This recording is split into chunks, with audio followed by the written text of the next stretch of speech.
This video is an excerpt from our weekly podcast. Go and watch the full podcast, check the link in the description of this video, or support us on Patreon at patreon.com/prettygoodgaming. Bethesda joining Microsoft recently. Everyone was asking, are they going to go exclusive now to Xbox? Because historically all the games have been on the PlayStation as well. Well, it seems that that is the case with the confirmation that Starfield is now going to be exclusive on consoles to Xbox, although it is playable on PC, and that is the case for all of the games. You can play them on PC no matter what, but then they won't be on PlayStation unless it's Deathloop, because they've already had a deal with Deathloop, and that's a whole other thing. They conveniently didn't mention Deathloop when they talked about Redfall when they announced it. It was like, from Arcane, the makers of Prey and Dishonored, but not Deathloop. Not that one, because Sony's got that one.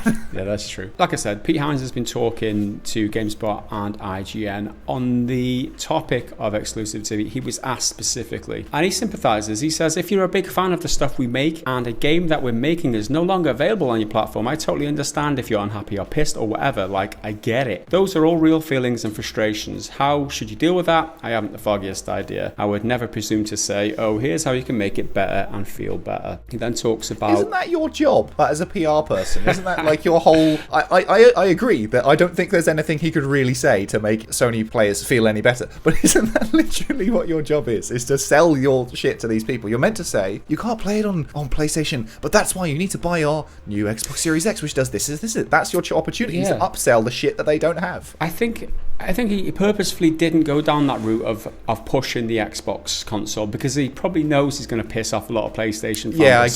That's a risk. But still, man, like...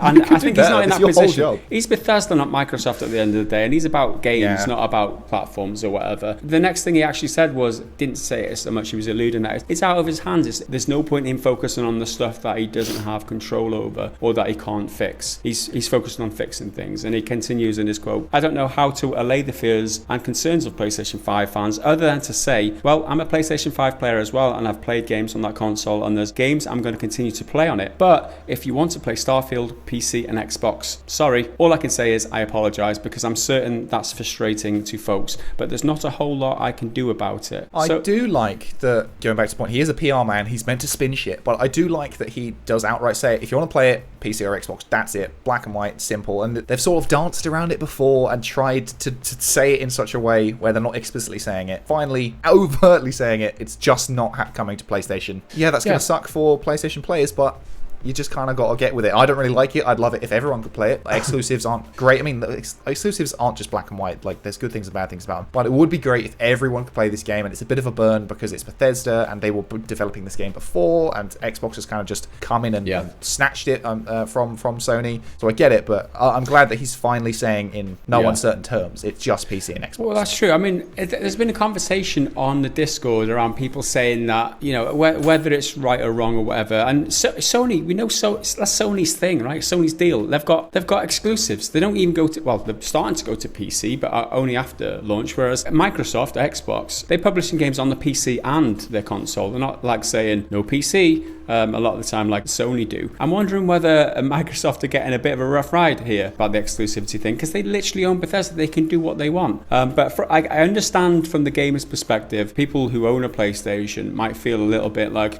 I'm not getting the game that I want. I know I put a childish voice on that characterization.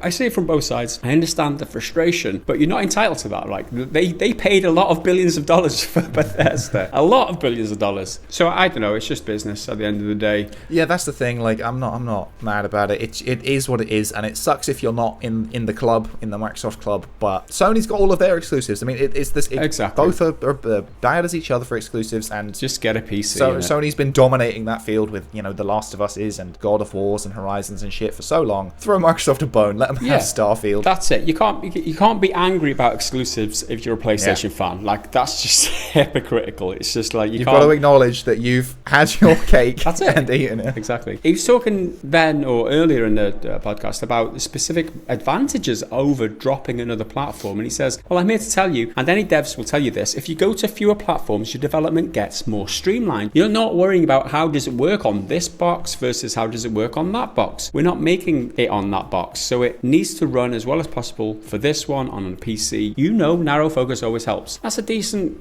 plus point, I guess. I know it doesn't no correlation at all to the PlayStation fans, but in terms of like you think about Cyberpunk, it got taken off the PlayStation Store because it wasn't in a fit state, which it's actually being brought back next week, which is a great for PlayStation fans who want to play Cyberpunk eventually. But still, it's a good point. They should be free to decide whatever platform that they want to release it on. People getting angry because you think how better Cyberpunk would have done had they not have diverted all the resources they did to the PlayStation or the Xbox, for example. The PC, if they just focus on a PC version and didn't do consoles at all, which would be my preference because I don't play the consoles, how much better shape it would have been in when it released. It's a thought. It's not I'm not saying that's what you should do, just burn all consoles. It's a thought. You are. But that's the trade-off with something like that is you get more focused development, but you end up losing a huge potential user base, which then will impact your amount of money you can earn, which then impacts the amount of money going into the game in the first place. So that means that all of the systems and stuff might not be as good as they should be. I think it's for The Witcher 3. They were like, well, we wanted it for PC, but we just couldn't make it without the console user base. So then we had to build it as well as we can with all this extra money and then scale it back down because it's a double-edged sword going for consoles because it's an extra wave of money but a whole bunch more limitations. So it's a toss-up. It just takes so much time these days, especially with games getting better and bigger and better visual fidelity and that. It just takes so much time to develop a multi-platform. Staggered releases, man. That's just the easy solution for that developmental thing.